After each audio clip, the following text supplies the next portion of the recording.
Na roça. Lutas e superações.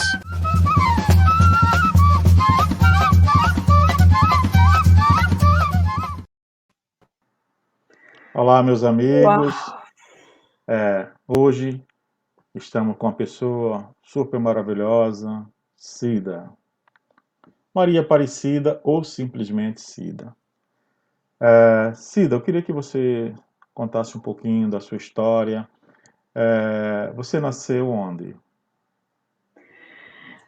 Olá, Luciano. É muito emocionante estar aqui no seu programa. Eu nasci em Maceió, na verdade. Minha mãe, meu pai moravam em Anadia. Ela adoeceu ou teve as contrações para que eu nascesse. Ela estava com 7 meses e aí passaram-se 3 dias e eu não nascia e ela sentindo muita dor, perdendo líquido. Então, ela resolveu vir para Maceió. E aí ela veio para Maceió. E eu nasci em Paulo Neto. Ela contava, né? Então, me criei em Anadia, né? Uma cidade pequena aqui próxima, a qual eu amo, amo ter nascido, ter me criado lá, ter brincado lá, ter crescido lá, ter tido meus primeiros 2 filhos lá, né? E foi assim uma trajetória longa e bem interessante na minha vida, né? De muita dor, superação, aprendizado, né? Como é que foi sua Ai, infância? minha infância eu passei nesse momento um filme na minha mente com a sua pergunta, não, com seu trailer, né? O que foi passando ali, o fogão de lenha, aquele cuscuzeiro no fogo, fazendo um cuscuzinho. Oh, E assim, a viagem. minha infância foi uma viagem, chega, deu uma emoção, a vontade de chorar. Ainda estou, porque foi uma infância assim de muito sacrifício, porque meu pai trabalhava na feira, ele vendia feijão, ele plantava, ele colhia, nós colhíamos juntos, né? Quando eu fui crescendo. E aí ele trabalhava na roça, minha mãe era dona de casa, fazia as coisas, ajudava ele na roça também. Só que ela não queria que a gente fosse para a roça. Eu tenho mais 2 irmãos, minha irmã, que é 3 anos mais nova do que eu, e meu irmão, que é mais novo do que a minha irmã. Né? Então, somos 2 mulheres e um homem. E eles não deixavam a gente ir para a roça, trabalhar na roça. Minha mãe dizia que a gente tinha que ir para a escola, né? Então, eles nos colocaram na escola, eu com 7 anos, mais ou menos, e colocaram meus irmãos também, e não deixava a gente ir, mas a gente ia mesmo assim, e a gente gostava muito de brincar na roça, de correr na roça, e meu pai ficava muito irado com isso, porque a gente pisava nos canteiros. Então foi uma infância feliz para mim, né? Porque eu era muito assim livre, eu gostava de correr no mato. E mas aí a vida nos ensina que devemos crescer, né? Então eu fui crescendo e tinha 10 anos, ia fazer 11 mais ou menos, e apareceu um primo meu lá em casa que meu pai trouxe para ver, ele estava perdido em São Miguel, meu pai trouxe para casa, né, para ajudar. E aí houve uma paixão entre nós, assim, e eu terminei. Ele foi pedir ao meu pai a minha mãe em casamento, e meu pai saiu com a foice para matar ele. Ô, Essa parte sogrão. foi engraçada, né? Porque aí meu pai saiu com a foice para matar ele, ele saiu correndo, foi embora. Só que dali eu, eu era muito medrosa, mas ao mesmo tempo, quando eu queria uma coisa, eu ia à luta. E aí eu fugi de casa. E eu sei que a gente casou, mas esse casamento ele durou só 2 anos, né? Eu fiquei grávida do meu primeiro filho com 12 anos, 12 e aí eu anos? tive. É, não, eu tinha 12 anos e 8 meses. E aí eu Certo. fiquei grávida. Aí eu tive o meu filho. Queriam que eu abortasse, eu não quis. E aí eu tive o meu filho e voltei. Ai, o que foi que aconteceu? Não, pode falar que eu tô te ouvindo. Pode continuar. É como se fosse fechando. E aí aí não deu certo, eu voltei para casa do meu pai. Meu pai quis me prender em casa de novo, porque na verdade era uma paixão que podia não ter acontecido o casamento. Porque aí, como meu pai não prendia muita gente, ele não deixava a gente passear e ir para os cantos. Então, quando eu voltei para a casa do meu pai, ele quis fazer a mesma coisa, me prender. E aí eu queria que eles confiassem em mim, mas minha mãe confiava, mas meu pai não, né? Ele não queria que a gente saísse, fosse para a igreja, só se fosse a minha mãe com a gente. Então eu não gostava daquilo, porque eu me sentia presa. E aí, um belo dia, depois da separação, eu entrei em um processo de tristeza, mais ou menos. Era uma tristeza sem explicação, e aí eu quis me suicidar. Então, eu preparei um copo com uma substância que ele colocava na roça, e aí eu disse que ia tomar aquilo, porque eu queria acabar com aquela dor, aquela prisão, aquilo tudo lá que eu estava me sentindo vivendo.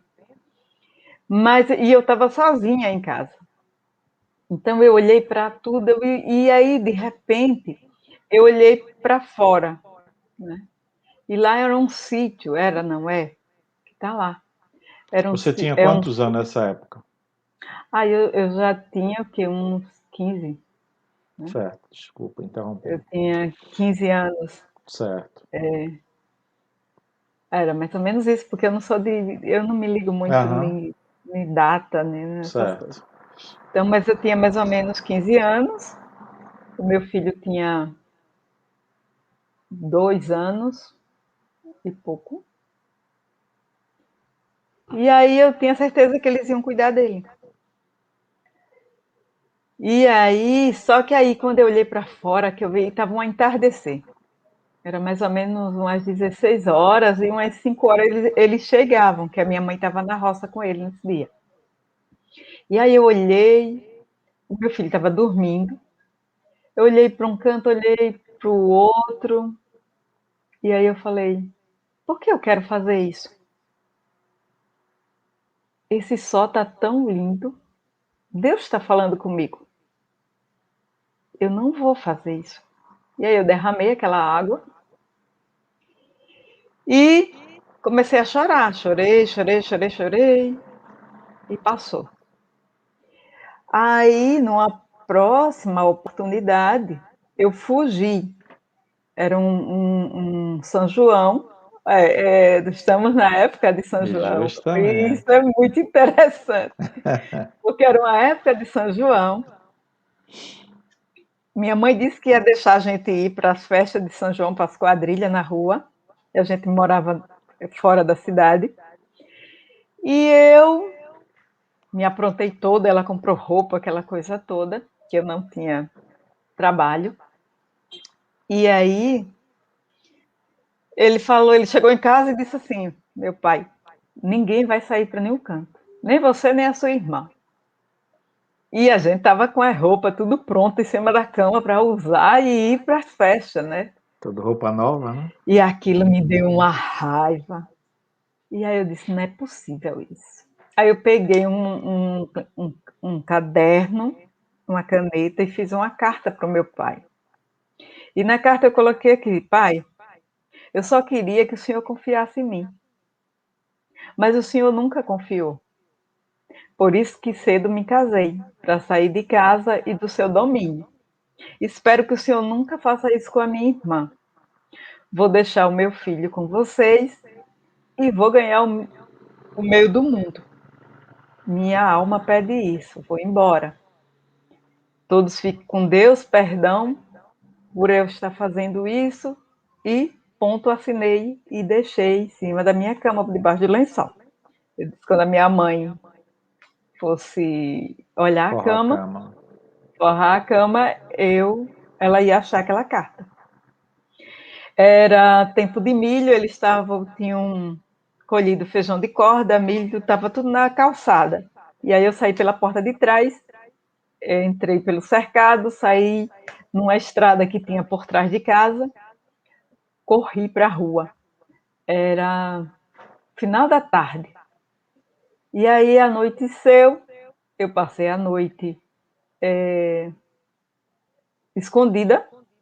5 da manhã eu peguei um ônibus e fugi para Maceió. Eu tinha vindo aqui a Maceió quando eu tinha 5 anos com a minha mãe na casa de um tio meu. E naquela casa eu me sujei o pé de lama, uma lama vermelha, ainda me lembro que era ali no Jardim Acácia. E aí eu olhei para minha mãe e disse: "Mãe, de novo?" Ela: "De novo o quê, menina?" "Eu sujei meu pé." E aí ela disse: "Como que você nunca veio aqui?"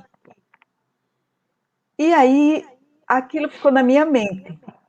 O barro vermelho, que quando eu fugi para lá. Só que eu não sabia chegar lá. Eu desci do ônibus na rodoviária e aí eu fiquei perguntando. E cada pessoa ensinava de forma errada. Diferente. Então eu bati Maceió todinho de ônibus, sem saber onde estava. E aí, em um ônibus, um policial viu que eu estava perdida. E aí disse: "Não, eu vou lhe ajudar." E aí também ele não sabia onde era. Mas a gente perguntando, chegamos ali no Bebedouro, Mutange, Poxa, Mutange. E Mutange. aí fomos perguntar no mercadinho. Aí o cara do mercadinho falou assim: "Eu sei onde é, você sobe essa ladeira, logo ali em cima é o Jardim Acácia." Eu digo: é isso mesmo, tchau." Aí dei tchau para os dois que estavam lá conversando, me piquei na carreira, subi a ladeira pelo ninguém me pegou mais. Eu não queria que o camarada que estava me ajudando descobrisse onde eu morava, Eu então sei eu o endereço. saí na carreira com medo, né? Com medo de abuso. E aí eu saí nessa carreira e consegui chegar na casa do meu tio, né? Onde eu tinha tido com 5 anos. Então, chegando lá, não tinha ninguém em casa. E aí tinha uma prima que me deu abrigo, eu tomei banho, me deu uma roupa, porque eu fugi só com a roupa do couro. Poxa. E aí, quando outra prima chegou, aí disse: "Olha, na casa do seu tio não é legal, não dá para você ficar lá. Mas olha, eu estou precisando de uma pessoa para cuidar de 2 meninas, que são minhas filhas. Você topa?" Eu disse: "Topo." Passei 1 ano na casa dela, cuidando das 2 meninas dela, e 1 ano depois, no mesmo período de São João, foi que me descobriram lá, né. Lá na cidade, era como se eu estivesse, de todo o boato que tinha surgido, era como se eu tivesse ido para um bordel no Ah, em Arapiraca, né, e isso nem passou na minha cabeça. Então eu fiquei. E aí quando a minha mãe me achou, ela veio atrás de mim, e aí eu disse que não ia voltar mais, mas que eu ia lá, né, ver o meu filho, porque tinha 1 ano que eu não via, e estava cuidando do filho dos outros. E era a única coisa que me fazia chorar todas as noites, porque eu tinha deixado ele lá e eu não podia ir lá, né. E aí eu já não estava mais trabalhando para essa prima minha, e que ela tinha perdido o emprego e tinha voltado para casa, e aí eu estava já na casa do meu tio e trabalhando com outra família, né, aqui na Jatiuca, no Castelo Branco. Então, cuidando de 2 meninos. E aí, pronto. Aí o meu pai disse à minha mãe para dizer para mim que eu podia voltar para casa, essas coisas, né? E eu terminei voltando. Aí fiquei lá mais um tempão.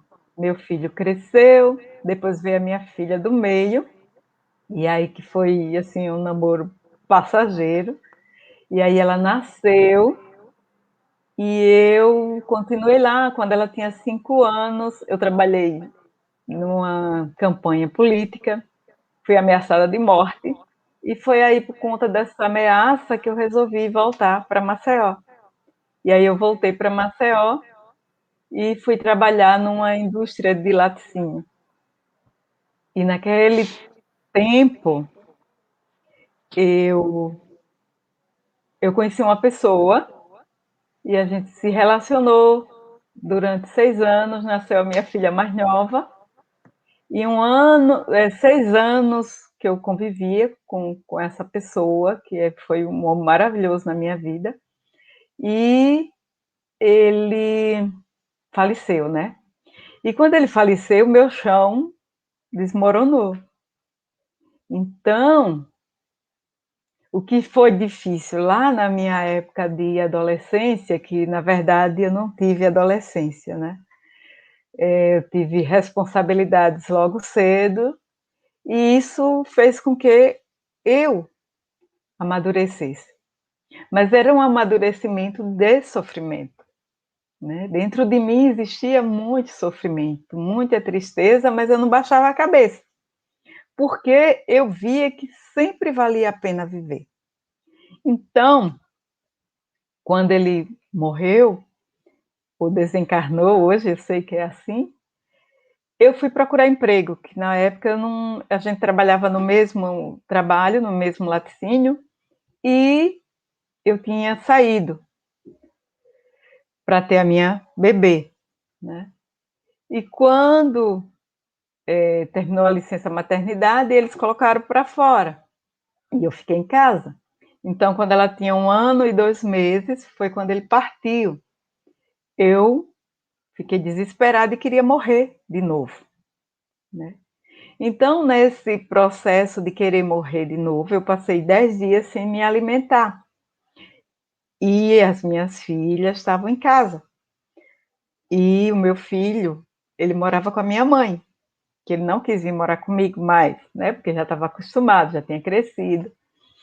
E aí eu desci para procurar emprego, mas eu não arranjei. O chefe, que eu fui na mesmo laticínio, que era Vale Dourado. Então, lá, o dono disse que não tinha emprego, mas que ia me pagar um salário para eu ficar em casa. E eu disse a ele assim: olhe, se o senhor não tiver um emprego para mim, eu também não quero o seu dinheiro, porque eu quero ocupar minha mente. Eu quero ocupar a minha mente porque senão eu vou ficar louca. E eu tinha o quê? Estava com 10 dias que eu não comia, só tomava água. E eu desci naquele dia, ali aquela ladeira do Martírio. Ao descer aquela ladeira, eu pegava o ônibus Zé Tenório logo no início da rua que entrava assim, aquela que fica em frente a Martírio, né? Eu não lembro, eu acho que é Rua Rua do do Comércio. Comércio. Rua do Isso. Comércio. Quando eu entrei naquela rua para pegar o ônibus, eu apaguei, a minha mente apagou. E eu andei o comércio todinho, e quando eu me dei conta, eu estava na frente da Federação Espírita. E aí eu parei no meio da rua, olhei para um lado, olhei para o outro, e aí eu disse: eu estou louca, e agora o que vai ser dos meus filhos? Foi a primeira mensagem que veio no meu cérebro. O que vai ser das minhas filhas? E aí eu olhei para o lado do Teatro Deodoro, depois da Santa Casa, e olhei para frente. E nisso que eu olhei para frente, eu vi Federação Espírita do Estado de Alagoas. E aí eu morria de medo de espírito. Quando eu olhei, eu disse assim: o que é que eu estou fazendo em frente a essa federação? E aí uma voz no meu ouvido disse: entre, você está procurando um livro. E esse livro tinha uns 5 dias que uma vizinha, ela me ouvia chorar no quintal, e aí ela me encontrou na calçada e falou assim: você procure um livro chamado Vida Após a Morte, que ele vai lhe ajudar a ter paz no seu coração. E ela só me falou isso, porque a gente não tinha muita aproximação. E aí eu entrei e apaguei aquela memória, aquela fala dela. Mas quando eu estava lá na frente da federação, a voz disse isso para minha mente, na minha mente. E aí eu entrei. E quando eu entrei, eu olhei para um lado, olhei para o outro e fui até o balcão perguntar. E a moça falou: não temos esse livro, mas tem outros que a senhora pode olhar e pode ver se gosta. Aí eu disse: está certo. E aí eu fiquei olhando. Nisso, um livro pareceu que saiu da prateleira. E aí, quando esse livro saiu, era A Hora do Adeus, do Luiz Sérgio. E aí eu virei o prefácio, que eu sempre tive a mania de ler primeiro o prefácio para poder comprar o livro. Quando eu li o prefácio, eu caí num desespero que não tinha quem me segurasse. Todo o choro que eu não tinha chorado veio. E aí eu chorava desesperadamente. E esse choro, ninguém sabia o que fazer comigo, porque as 2 meninas que ficavam na recepção na época não eram espírita. Então me botaram num banco, eu sentei, então eu estava com fome, desesperada, não sabia o que fazer e chorando sem controle. Nisso entrou um casal na federação, um homem e uma mulher, um homem sem perna e uma senhora. E aí o homem ficou no balcão contando uma história de que tinha sofrido, que era muito volúvel, que tinha sofrido muito até ter aquele acidente e que naquele momento ele agradecia a Deus porque estava vivo. E eu chorando, mas escutando a conversa dele. Quando ele terminou de contar a história dele, veio essa senhora até a mim e falou assim: você está com a doença incurável? Eu respondi, aí eu balancei a cabeça que não. Aí ela olhou para mim e falou: você perdeu um ente querido, não foi? Aí eu balancei a cabeça que foi. Aí ela disse assim: você confia em mim? Aí nisso que ela foi falando comigo, perguntando, eu fui controlando o choro. E aí eu respondi para ela: confio até que me prove o contrário, porque eu era dessas, né? Eu dizia assim: eu confio em você até que, se tiver qualquer coisa, morreu para mim. E aí ela estendeu a mão dela para mim e disse: venha comigo. E aí ela segurou na minha mão, eu botei a minha mão em cima da mão dela e ela me tirou da federação e subiu os degraus, que a entrada da federação era por fora. E aí ela subiu aquelas escadas comigo. Lá em cima tinha uma moça, se não me engano o nome dela era Margarete. E a Margarete estava lá. E aí essa senhora chegou para a Margarete e deu meu nome. E aí sentou comigo e disse: olha, você vai ouvir uma palestra hoje. Depois dessa palestra, você vai entrar naquela porta que fica ali à direita e você vai conversar com 2 rapazes que vai fazer um atendimento fraterno com você, certo? Não esconda nada que esteja passando na sua mente e não esconda nada que está no seu coração. Combinado? Aí eu balancei a cabeça que estava combinado.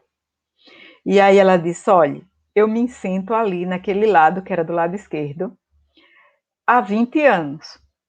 Não tenha medo. Não há medo aqui. E se você precisar de qualquer coisa, é só me procurar naquela cadeira, que eu vou estar lá. Eu tá certa. Nem perguntei o nome dela, nem nada. E aí ocorreu tudo como ela tinha dito. Eu assisti a palestra, na época a palestra era sobre perdão. E eu estava com raiva, com ódio, porque ele tinha morrido e por conta de uma pessoa de uma ex-mulher dele, que na época tinha feito uma mandinga, como dizia na época. E aí o meu coração estava negro naquele momento. Eu tinha muita raiva e eu não queria viver. E eu nem pensava, eu estava num egoísmo tão grande que eu nem pensava nos meus filhos. E aí, quando eu entrei pelaquela porta, que ela tinha dito para eu entrar depois da palestra, eu chorei a palestra todinha. Alguém percebeu que eu estava com fome, arrumou um copo de leite, não sei de onde, que me deu e eu tomei. E aí, na hora do atendimento fraterno, eu entrei por aquela porta. E aí, era o Telmo e o Amorim, na época. E aí, eles fizeram o meu atendimento. Foram 40 minutos, eu nunca esqueci. Que aí eu falei tudo que ia no meu coração. Toda a raiva, tudo. E aí, eles ouviram, me passaram 6 semanas de passe, água fluidificada e evangelho no lar, e ir para lá assistir a palestra e tomar o passe.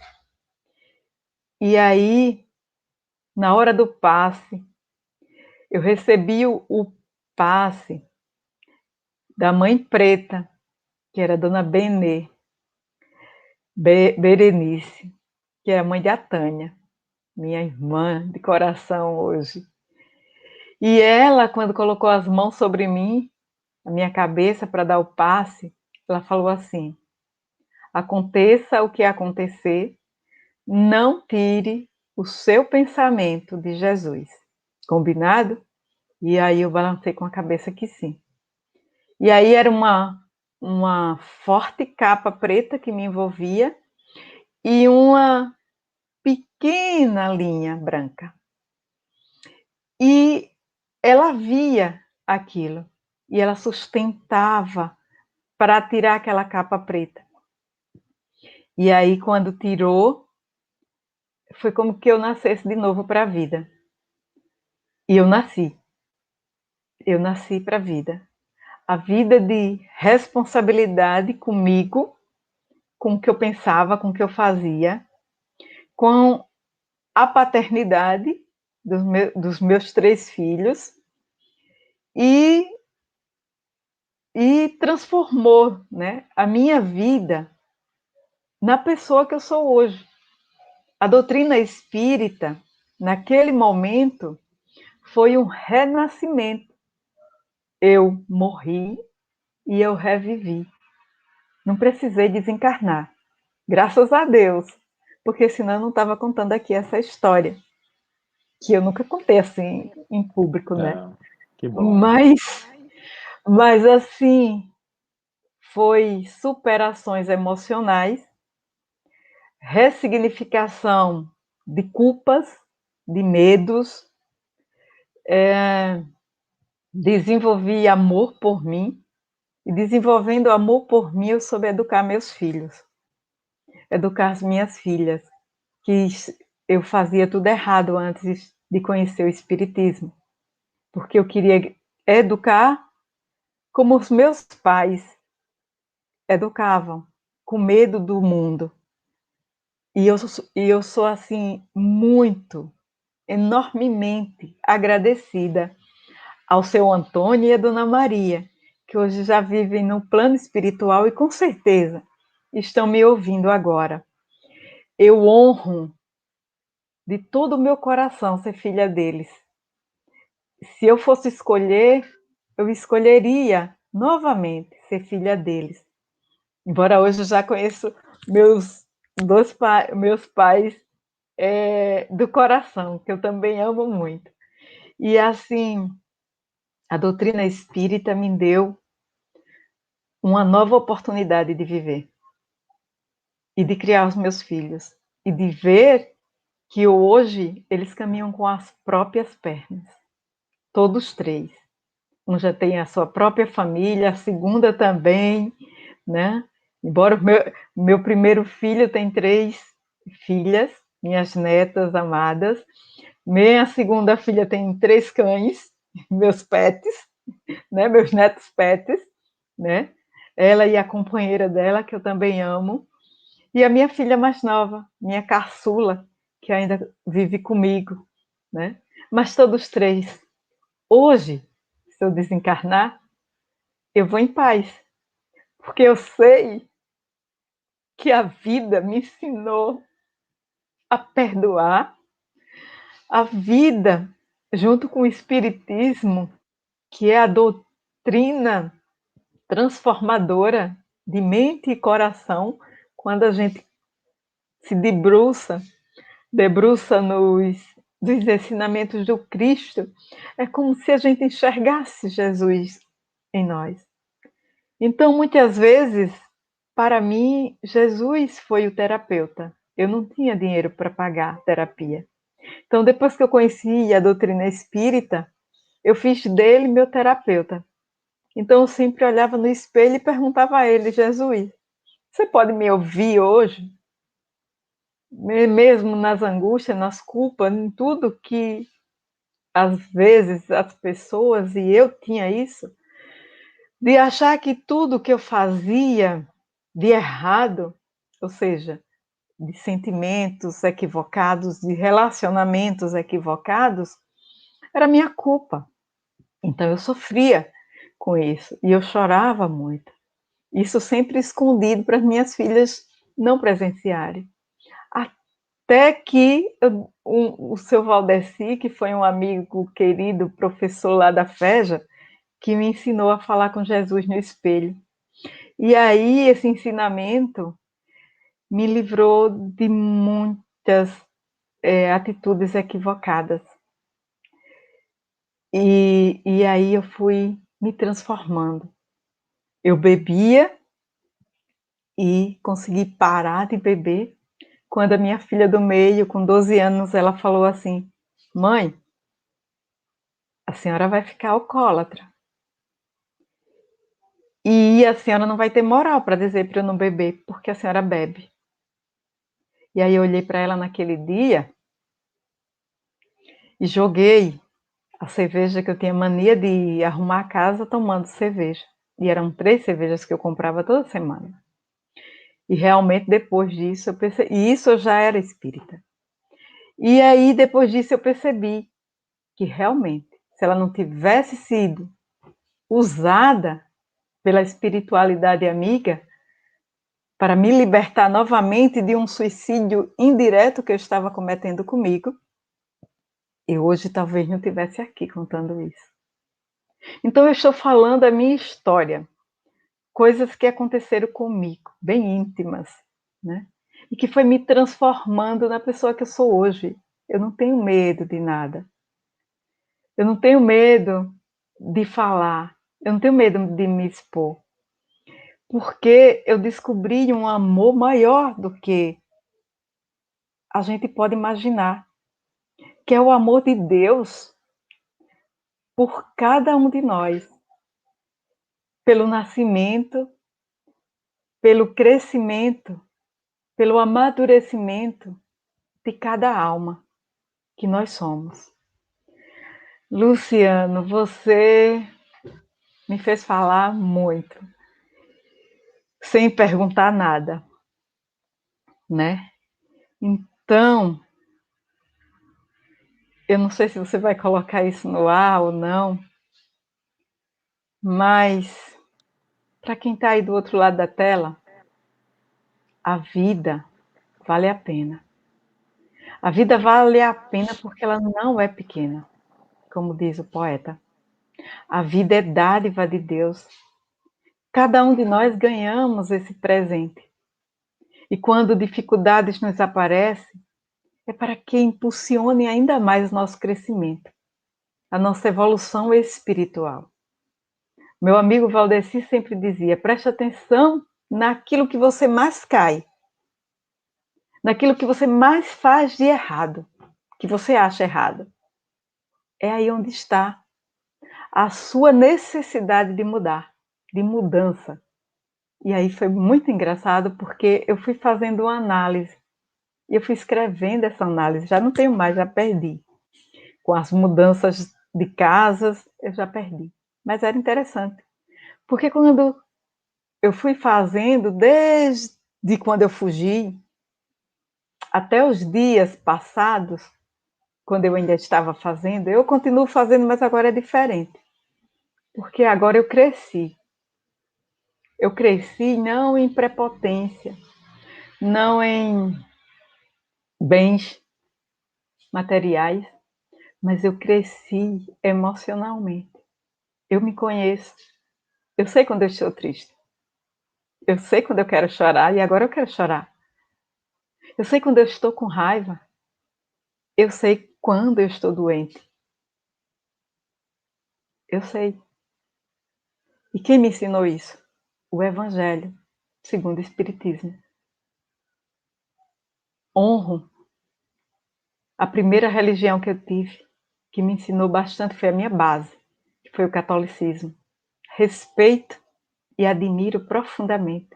Choro com as canções. Amo. Mas a doutrina dos espíritos, essa tríade de ciência, religião e tudo que a gente precisa de espiritualidade, ela é a minha religião de hoje. É a alavanca que me acorda todos os dias para fazer o meu trabalho com muito amor. Porque dá prazer de fazer. E eu não preciso de muita coisa. Eu só preciso de amor. E esse é amor que eu dou. Muito obrigada. Fiquem todos com Deus.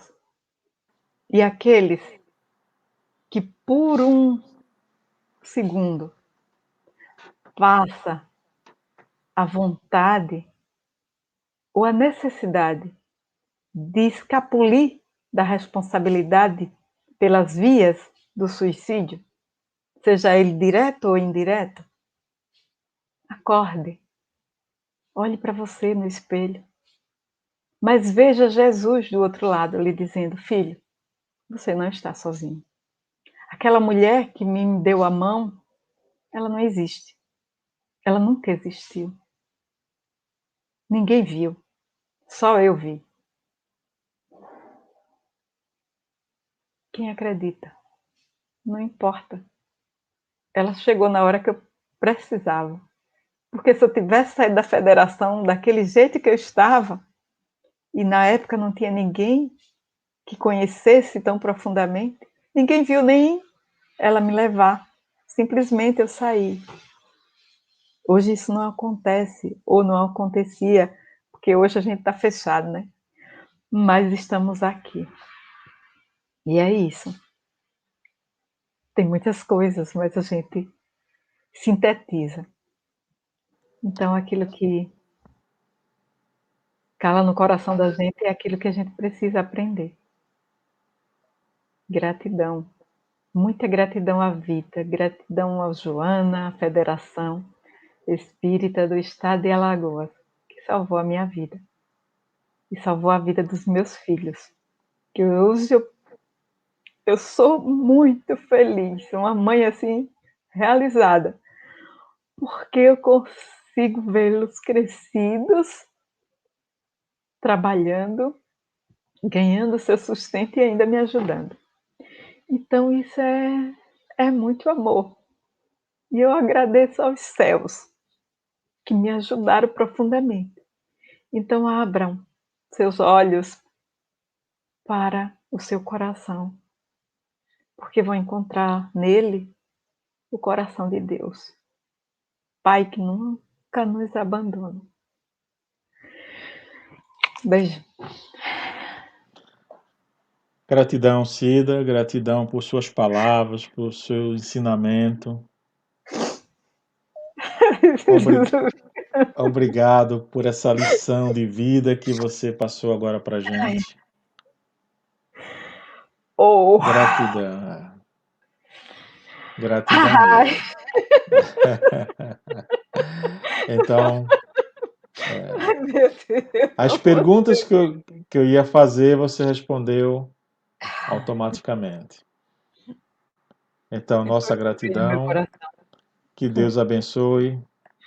Continue te abençoando, hoje e sempre. A nós. Luciano Gomes Produções apresentou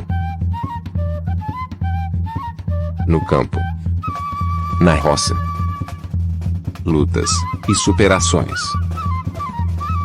Compartilhe com os amigos. Curta o vídeo. Se inscreva no canal.